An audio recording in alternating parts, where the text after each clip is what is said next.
Adamdın жүрегі таза болмойынша адам өзі таза бола албайт, жашоо таза бола албай кала берет да. Анткени пайгамбарыбыз алейхиссалам айтат, адамдын денесинде бир үзүм эт бар дейт. Ошол эт оңолсо дейт, адамдын денесинин баардыгы оңолот. Эгер эт бузулса, денесинин баары бузулат дейт.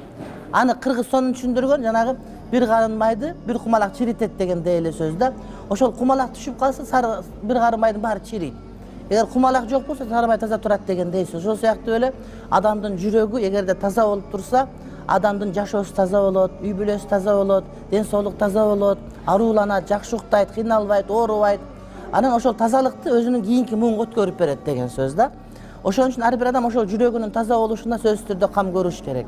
Маселе ушундан башталат. Ошон үчүн кээ бирлерибиз мисалы үчүн сырткы кебетте оңдойбуз, Куран окуганды үйрөнөбүз, намаз окуганды үйрөнөбүз, жашообузду мусулманчылык тартипке сала беребиз, бирок жүрөгүбүз ушу мурдагы бойдон кала берет да. Анткени адам жүрөктү көрбөйт да, Кудай эле көрүп турат. Сырткы кебетте көрөт. Сакалдарды тууралайбыз, кийимдерди тууралайбыз, үйүбүздү мусулманча кылабыз, сүйлөгөндө альхамдулилля деп сүйлөйбүз. Бирок жүрөк жакшы эмес болуп кала берет.